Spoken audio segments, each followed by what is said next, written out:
Welcome to the Speaking of Women's Health podcast.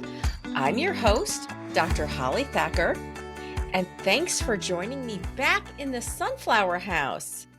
Today's episode is dedicated to fathers and everyone who loves fathers, and it is on the topic of the latest treatments for hair loss, hair thinning, and alopecia, which is the medical term for hair loss.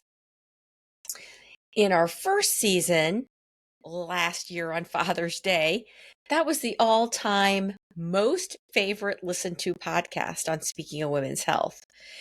And as you know, this is not medical advice, but it is to empower our listeners to be strong, be healthy, and be in charge. And every Father's Day seems to take on more meaning for me personally, because as the older I get, the more terrific fathers and father-like figures and mentors that I get to know. And this Father's Day, both of my older two sons, Stetson and Emerson. Stetson's the father of Artemis and Beatrice, and Emerson is the father of Lincoln.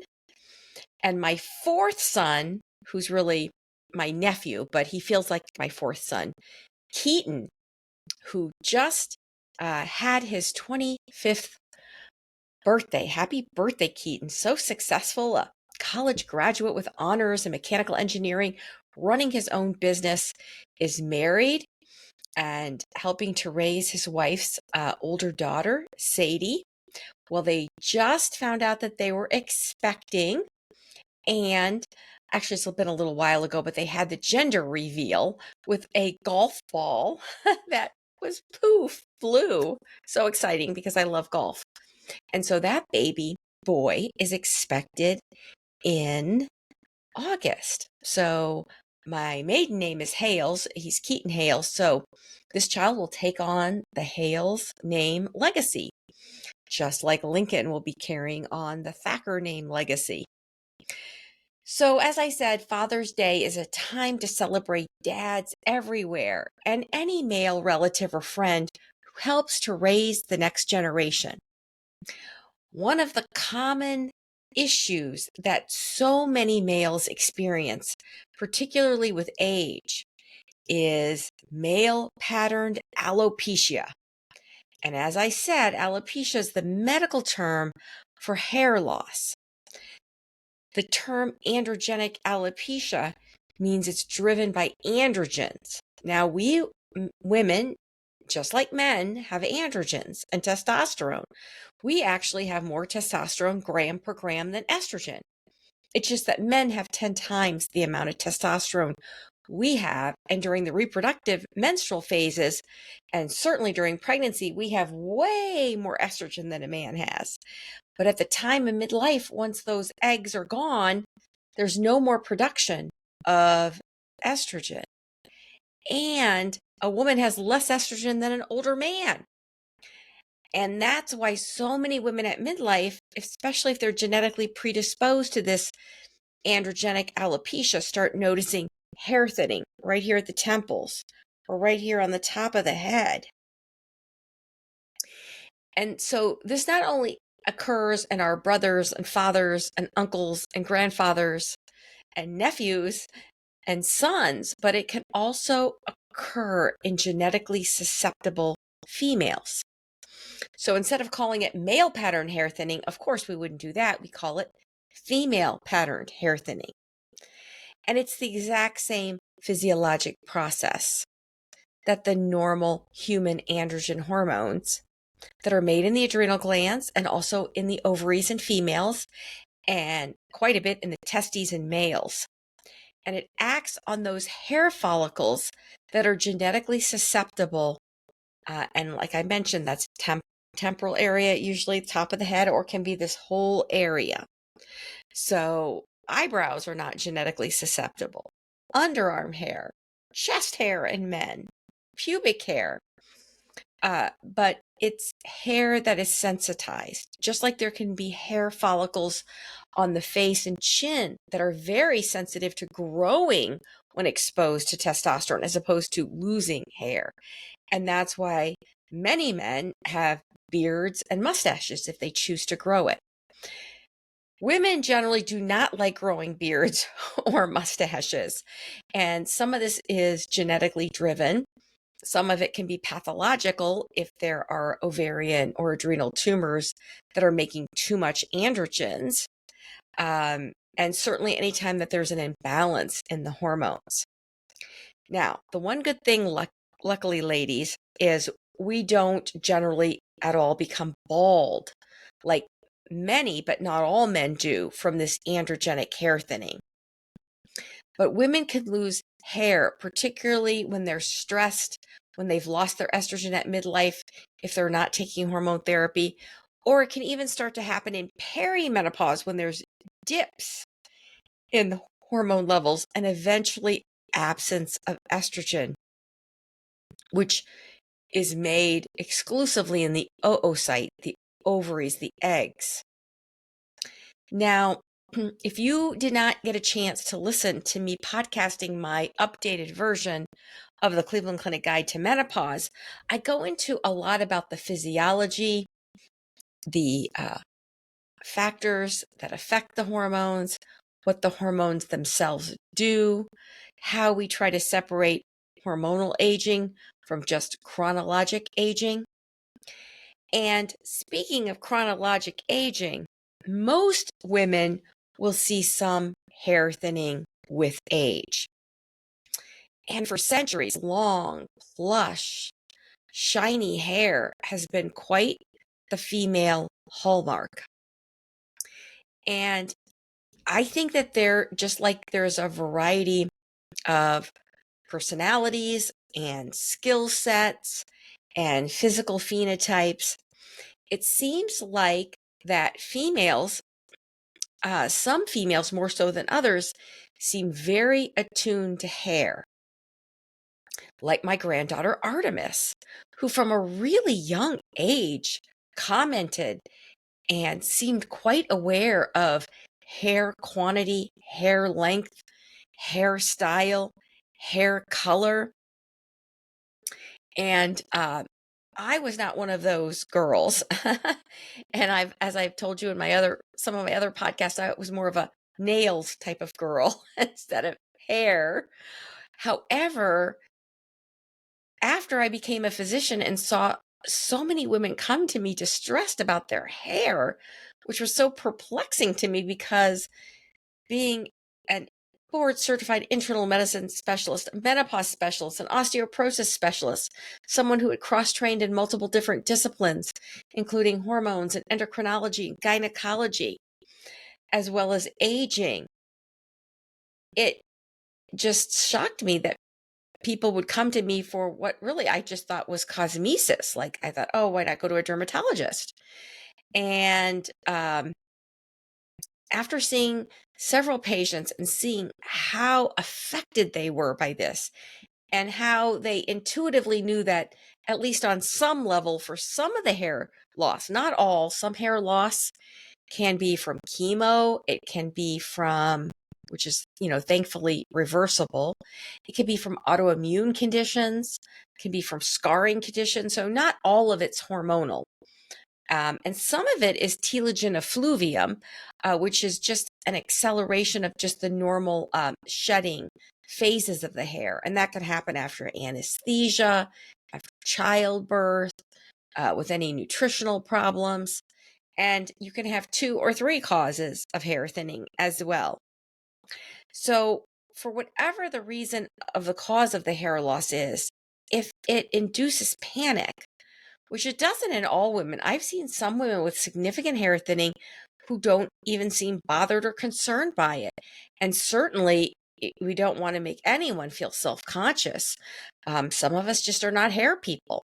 Other people, are somewhat concerned, but not that much. And for others, it's really, really a core part of their identity. And of course, I don't know how things are going to be when Artemis grows up. Uh, she says she wants to be a doctor like her Mimi. Um, and so I'm sure over time things will change. But now she's very interested in her clip-on hair extensions. She's very interested in seeing how long and thick her hair grows. And I don't know if it was that early minoxidil exposure she got as a child. I think I told this story in last year's hair podcast. Um, but I had given my oldest son, Stetson, who started to get a little bit of male pattern hair thinning at the top of his head, some Rogaine. And so, he's dutifully putting it on his scalp at night, because if you do that for 6 months, whether you're a male or female, it generally does grow hair. And his daughter, even at a young age, liked to twirl hair. And she didn't have very much hair as a baby, but she could twirl other people's hair. And she liked to suck her 2 sucking fingers. And when I was giving her a bath one evening, I noticed a little tuft of hair at the base of her spine. And I was very concerned about spina bifida occulta, which can cause a tethered spinal cord. And my son was kind of a little irritable at me, because he said, "Why were you giving her a bath? I didn't say to give her a bath." I'm like, "Well, I thought she needed a bath and it relaxed her. And oh, by the way, I've seen this concerning tuft of hair." And he just kind of blew it off. "Oh, it's just familial." I'm like, "No, it's not. This is not normal." And he started looking at her and saying, "Well, look, she's got some hair here on her shoulder." It was light colored. Hair here, hair, some fine hair everywhere. And he started looking things up, and he said, "Oh, she's ingesting the Rogaine, twirling my hair and sucking her fingers." And sure enough, over time, he immediately stopped putting Rogaine on his hair. And she still likes to twirl his hair. She tells me how she loves to twirl my hair, and she even loves to twirl my husband, Tom, her sir's hair, even though it's not that much hair, and some of it has some nice gel on it. So she really finds it quite soothing to do that. And we do like soothing, relaxing activities. And that's one of the first things I tell women who are so distressed when they tell me that they notice increased shedding, is that if you're stressed and panicked, those stress hormones made in the adrenal glands worsen the hair shedding, which in turn worsens the panic. So it's a vicious cycle. And if you haven't listened to my podcast on how anxiety ages you, and some of our other offerings on how to reduce stress, I think that's very important. So it is key that we do our best to control stress and anxiety. And I tell women, if you need to worry, you worry for 10 minutes in the morning, and that's it. And then you cut it off and go about your day, and don't let these intrusive thoughts cloud your mind.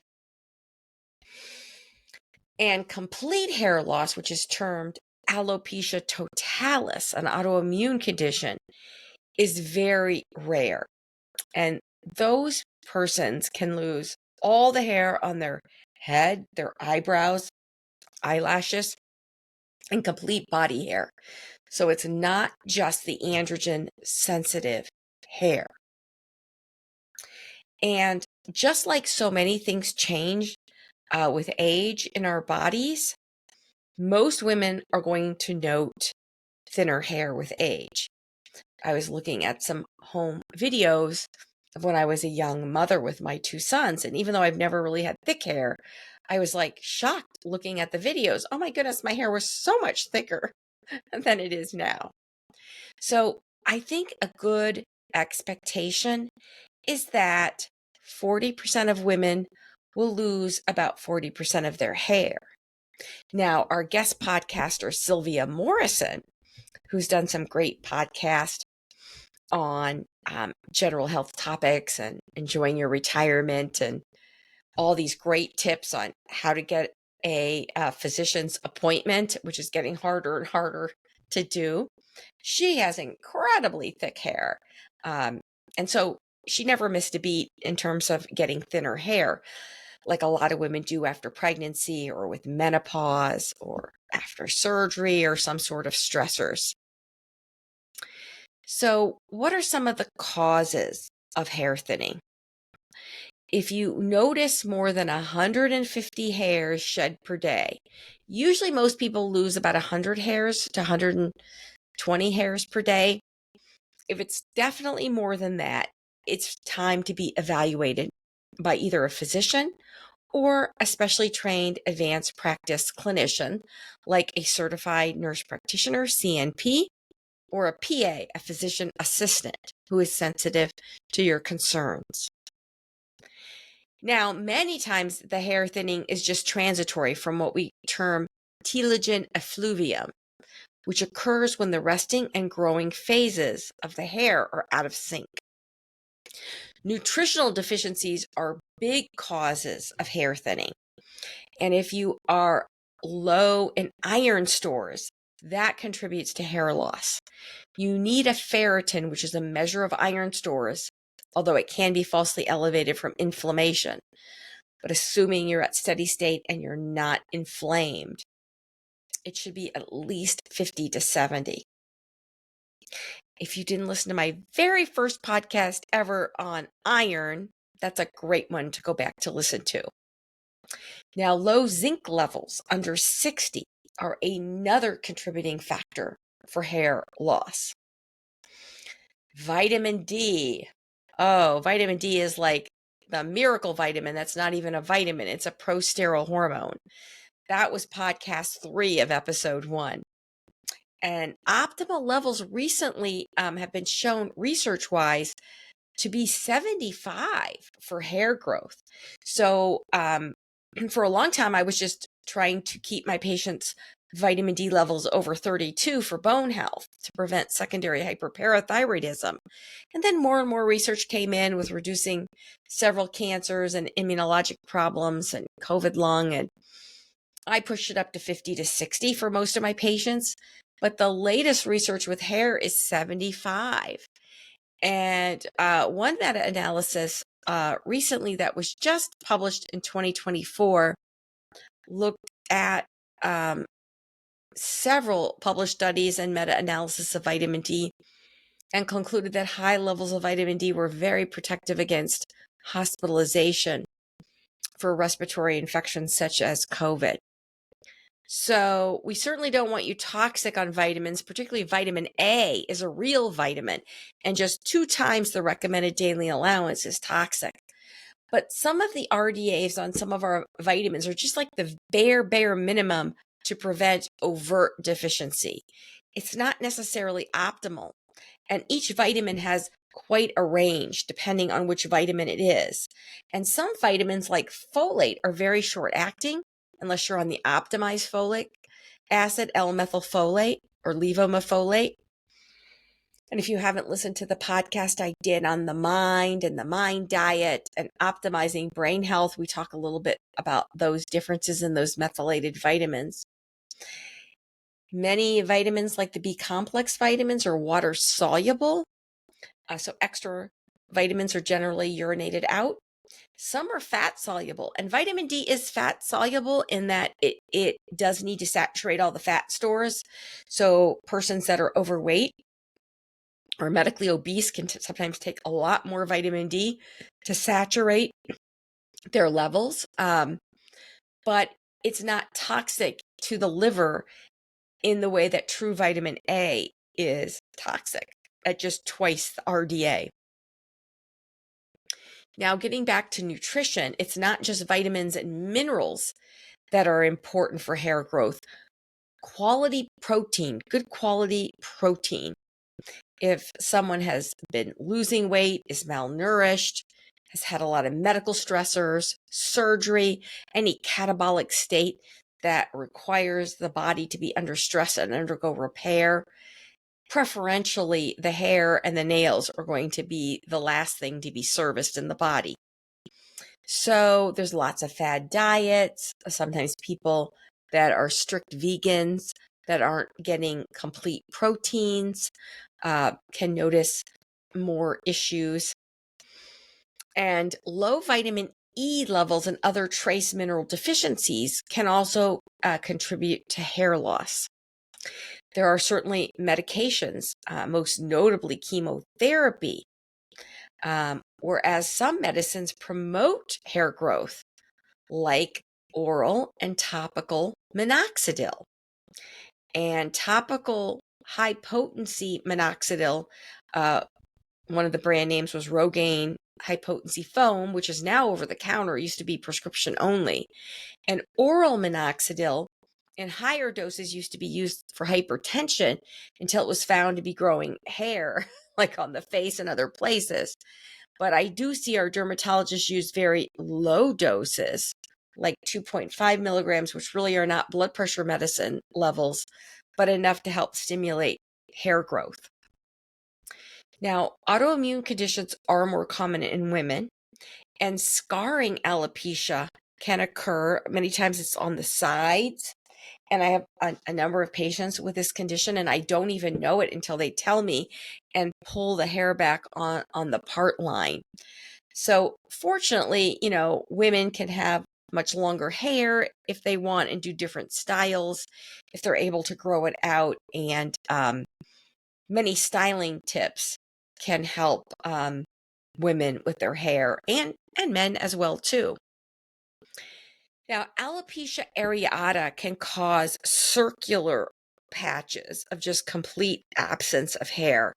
It's another autoimmune condition that really should be evaluated and treated by a trained dermatologist.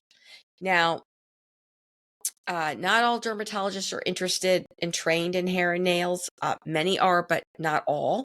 Just like I tell women, just because you see an OBGYN, they may be primarily an obstetrician and not a midlife gynecologist. Or they may be a very subspecialized gynecologic surgeon, and they're not going to deal with medical and preventive issues. So it's the same in dermatology. Now, as far as female patterned hair loss, 90% is genetic, and we cannot change your genes. 10% is hormonal. So I have a 10% area to work in. So if you are predisposed to this and you know your family history, and you know inevitably you will be in menopause at some point if you live long enough, which thankfully most women do, estrogen levels go from pretty good levels to completely plummeting off just right off the cliff. And this can further unmask the androgen-driven hair thinning because the androgens still get made in the ovarian stroma and the adrenal glands, even when there's no more female eggs left. So that really flips the ratio. Postmenopausal estrogen therapy, particularly oral, is beneficial to the skin and hair because it drops androgen levels. When you swallow something by mouth, it goes to the stomach and liver, and the liver makes proteins which glom onto the androgens. So it not only raises estrogen, but reduces the androgens. Now, transdermal estrogen is still very helpful for the hair because you're getting natural bioidentical estrogen through the skin, and you can measure it in the bloodstream.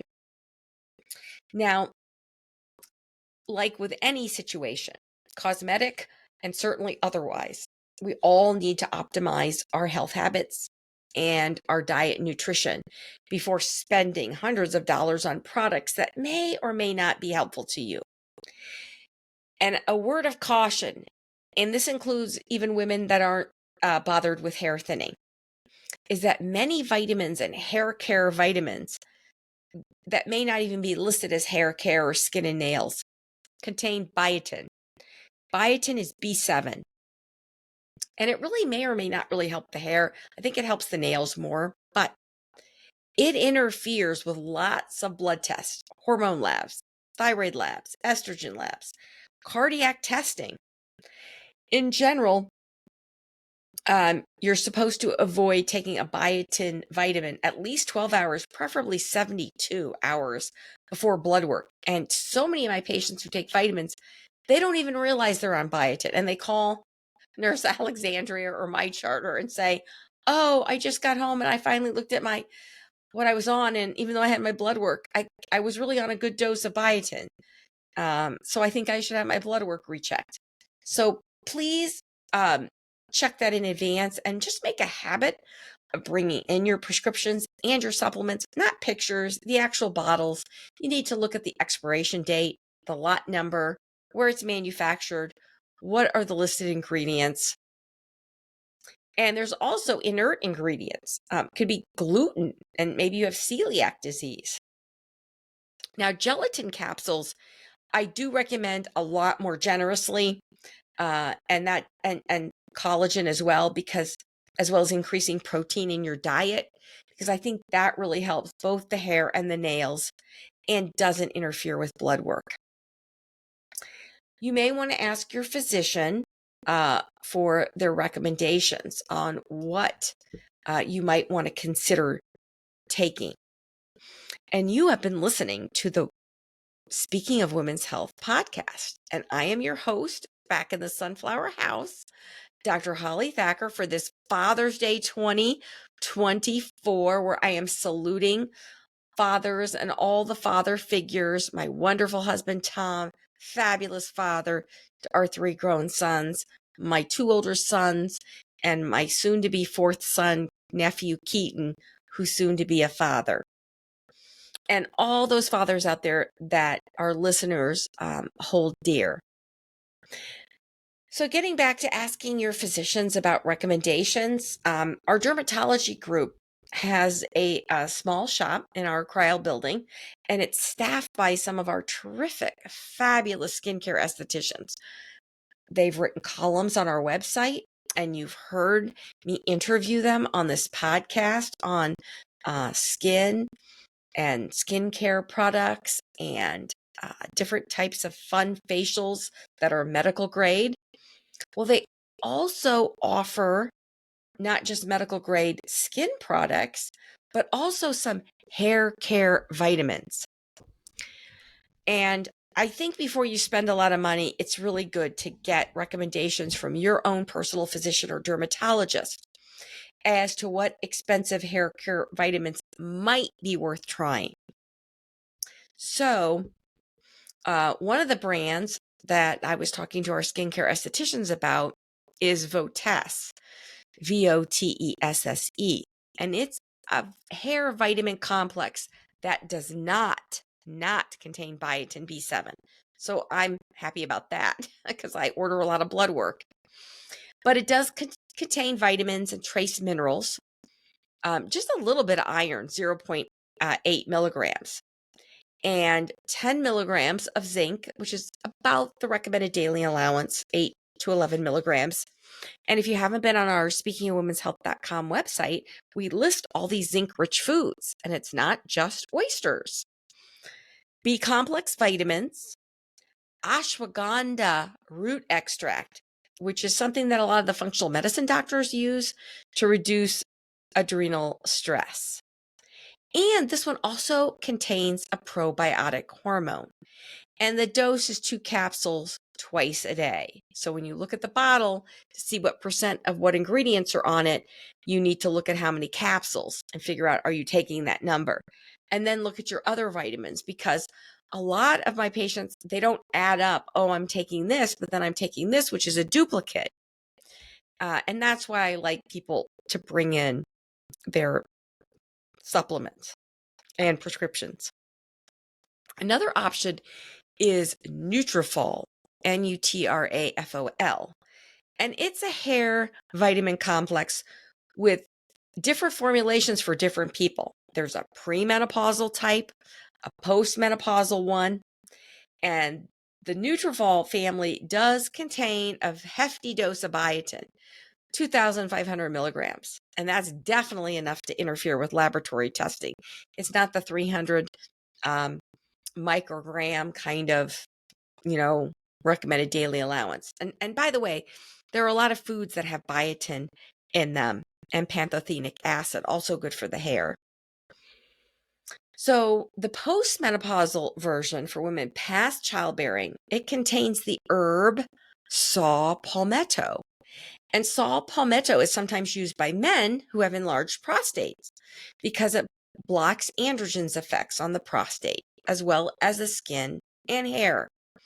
And so some dermatologists recommend this for women with androgenic hair thinning, as well as some plastic surgeons recommend it for women as well with skin issues, particularly if they're having issues like acne.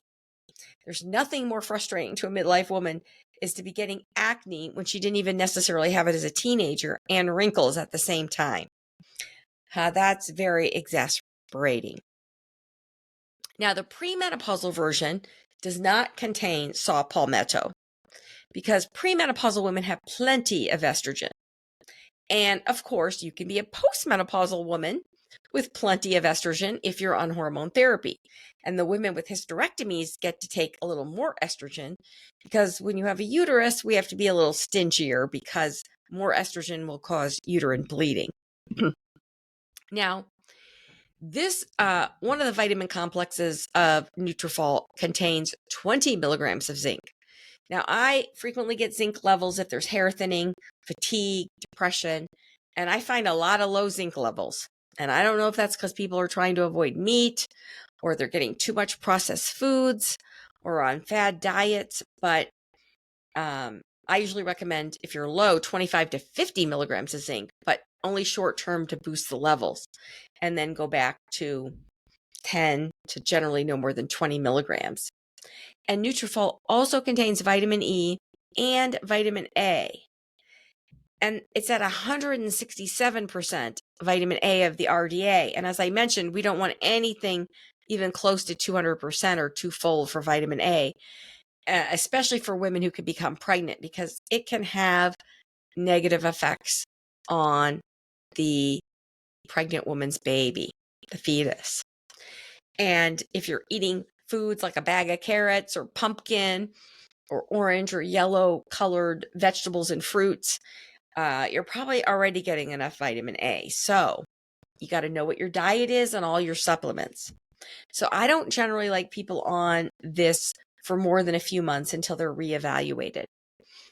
This Nutrafol blend also contains amino acids, collagen, resveratrol, liposomal curcumin, which is an anti-inflammatory, and when it's mixed with piperazine or pepper or it's liposomal, it's better absorbed. And it also has twice the recommended daily allowance of selenium, an antioxidant. And it also has fish components. So if you're allergic or anaphylactic to fish, again, it's another important reason to really read all the ingredients. I think a lot of people think because something's over the counter, it's just safe and they can take it and not really pay attention.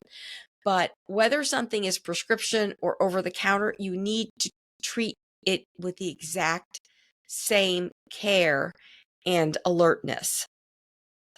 Now, long term, I don't like people to take too much selenium or chromium because what is an antioxidant can become a pro-oxidant. So this is also 4 capsules daily. And as a physician in general, not that I'm giving you medical advice unless you come see me, but I think a general recommendation to not take for more than 4 to 6 months straight without being evaluated by a physician or a healthcare professional who's expert in this area is really a good thing to do because there are a lot of substances in this. Now, there may be some people who really need it. They've been stressed. They had major surgery. They had a child. They were thrown into early menopause. I mean, there can be a lot of different reasons that you need to be boosted up. The first thing I boost up is just the general diet and the lifestyle and the vitamin D. And if the iron is low and the woman's over 40, even if she has heavy periods or has had lots of children and breastfed and done other things that really drain your iron, my radar goes off immediately for occult GI blood loss or occult tumors. And I have diagnosed many a person and potentially saved their life by diagnosing early cancer or early precancer by putting my foot down and saying, this iron is too low. Even if you're a blood donor, even if you previously had heavy periods, if it seems even if it's partially explainable, but you're over 40 and you have not been evaluated with the increased risk of colorectal cancer we're seeing. And if you didn't listen to my March podcast on colorectal cancer, please go back and listen to that. So getting back to the Nutrafol, there are 4 types. Nutrafol Woman, there's a woman's vegan for ages 18 to 44 in general. The Nutrafol Woman's Balance is the 45 plus perimenopausal menopausal one.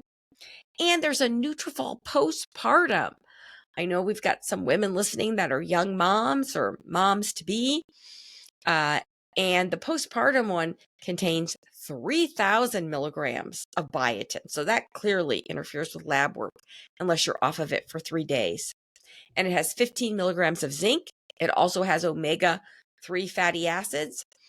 And if you haven't listened to my podcast in season 1 about should you take omega-3 capsules or should you just eat foods that have omega-3, that's a good one to listen to. It also has fish shatavari extract and some other substances like nettle root and pea sprout extract and sea buckthorn powder. It's kind of a mouthful. There's also a Nutrafol for men.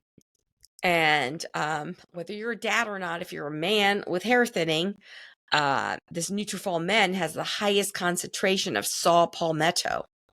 Now, many of the hair vitamins do contain horsetail extract, which is silica, which seems important for collagen and might support hair strength and hair shine and scalp health.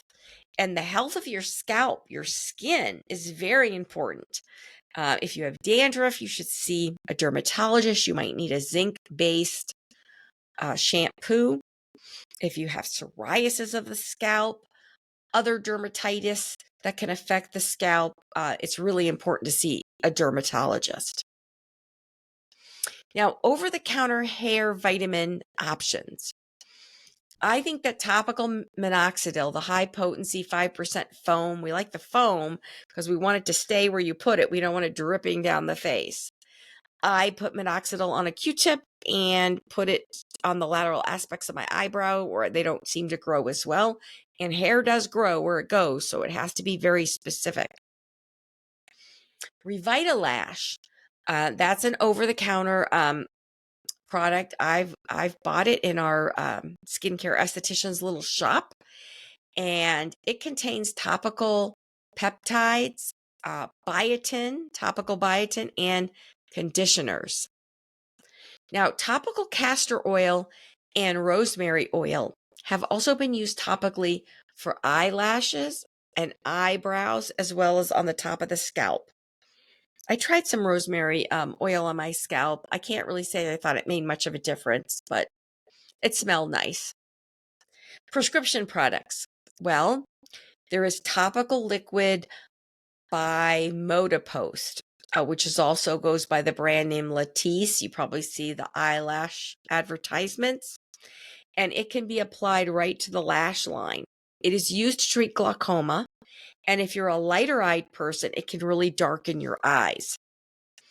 So this really, I think, should only be prescribed by an ophthalmologist, not a general non-eye physician.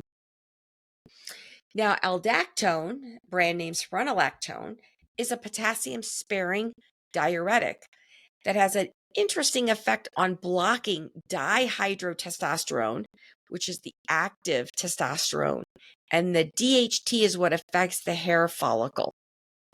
And this can be used orally as long as there's not renal failure or the person's not on other medicines that will raise potassium. Oral minoxidil in low doses is sometimes prescribed by dermatologists. Off-label Proscar finasteride is also sometimes prescribed. This is generally a medicine for men with big prostates. Propecia is finasteride, but instead of a 5 milligram dose, it's just the 1 milligram dose. And that has been FDA approved for men with male pattern alopecia, but I do see dermatologists prescribing it to some sensitive women. Now, there's other dermatologic options. Laser hair caps, combs, bands. If you're going to buy one, they're expensive. Look for a money-back guarantee. Some hair dermatologists offer PRP, plasma-rich, platelet-rich plasma. So they draw off blood, spin it down, get the platelets in the plasma that are very rich with growth hormones, and then they do scalp injections. This is cash pay, insurance doesn't cover it, and needs to be provided by a dermatologist expert in this area. Now, not everything hair care has to be at all medical. I mean, there's tips and tricks and therapies for women who have thinner hair. And so while I can prescribe hormone therapy and guide and evaluate and treat vitamin deficiencies, I am not trained in beauty or cosmetology. And for men who have male pattern hair thinning, many of them just shave their heads and they go with that masculine cue ball look. And some women can really wear that cue ball look fabulously, but it's a little harder to do, I think, as a woman. So my patients have actually taught me some clever tricks that I've been able to share with other women who suffer from hair thinning and it bothers them. Because again, it has to bother you. Just like on our podcast where we talk about low sex drive, someone may have a low sex drive, but if it doesn't bother them, it's not a medical problem. If it bothers them and it's causing problems in their life, then it needs to be assessed. So styling tips. Well, if you have a hair color that's approximately the same color as your scalp, then you don't see that scalp. There are shampoos that contain silicone to coat that thin hair and thicken up the appearance of the mane. I really personally like to use some of those silicone-based shampoos.